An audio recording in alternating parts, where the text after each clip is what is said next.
northwest Turkey. Excavators at Hisarlık uncover the walls of a real Bronze Age city, but no ruin or surviving tablet names Odysseus, and the Odyssey took shape centuries after that world collapsed. That is the mystery. What does the evidence behind Homer actually prove, and what can it never prove? The twist comes early. The Odyssey is not mainly the story of Troy. It is the story of Odysseus trying to get back to Ithaca. Its real history is layered. A Bronze Age Mediterranean beneath it, centuries of storytelling above it, and an Iron Age audience listening for dangers they knew themselves. First, the ground truth. Hisarlık was a real major settlement, widely accepted as ancient Troy or Ilion. But Hisarlık is not one city preserved under glass. It is a mound of successive settlements built over one another across centuries. Troy 7a is often considered the stronger candidate for a city destroyed near the end of the Bronze Age. Yet archaeology cannot tell us who attacked it, or whether Homer's war happened. The next clue comes from the Hittite Empire. Its records mention Wilusa, widely identified with Troy, and Ahiawa, widely identified with Mycenaean Greece. Those texts point to real conflict in western Anatolia between the 15th and 12th centuries BCE. They never name Achilles, Helen, Agamemnon, Odysseus, or a wooden horse. Across the sea stood the Mycenaean palace kingdoms.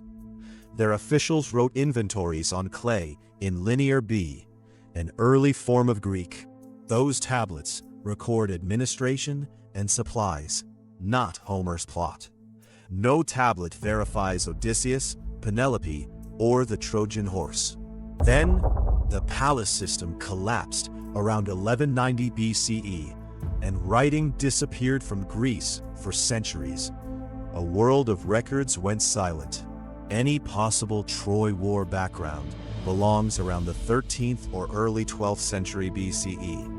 The Odyssey's surviving form was shaped in the 8th or 7th century BCE. That is a gap of centuries, not a witness statement.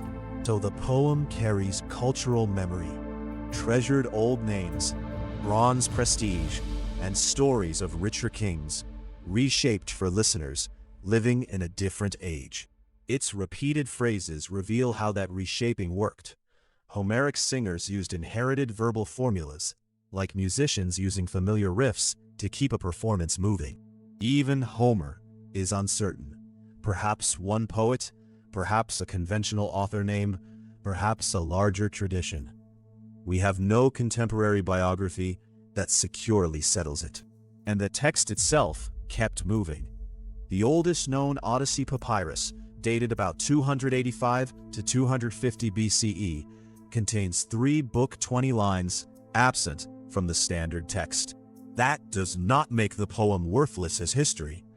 It tells us exactly how a story can survive, through performance, copying, change, and selection. Now, put yourself on Odysseus's deck. You are rowing under a square sail, thirsty after a storm, and every unfamiliar shore may mean food, trade, raiding, or death. That survival problem fits the renewed seafaring world of roughly the 10th through 8th centuries BCE, when Greek communities were reconnecting across the Mediterranean. If you reached a house, hospitality was not politeness. Roasted meat, watered wine, shelter, and a question asked after the meal could mean you survived the night. In my view, this is where the Odyssey feels most real, not in a map of monsters, but in its fear of arriving hungry among people whose intentions you cannot read. Polyphemus turns that fear into horror. His cave has sheep, cheese, and milk, but the Cyclops has no ships, no shipwrights, and no reciprocal hospitality. Odysseus escapes beneath sheep, but Polyphemus is not a historical destination. Nor can we securely map Circe, Calypso, the Sirens, or the underworld onto modern coastlines. The real destination is Ithaca, where survival becomes harder. Can a disguised man recover a household already consumed by rival suitors. Penelope does not merely wait. At her loom, she delays, tests information, and protects room to maneuver inside a threatened estate. And this is no clean family adventure. The household depends on servants and enslaved labor. After the suitors are killed, enslaved women are killed as well. That is why each age can remake this poem. Christopher Nolan's 2026 Odyssey is the latest reminder. A modern spectacle can revive Homer, but it cannot turn myth into Bronze Age evidence. The answer is not that the Odyssey is false. It is that it is a later Greek masterpiece built from selective memories of a real, vanished Bronze Age world.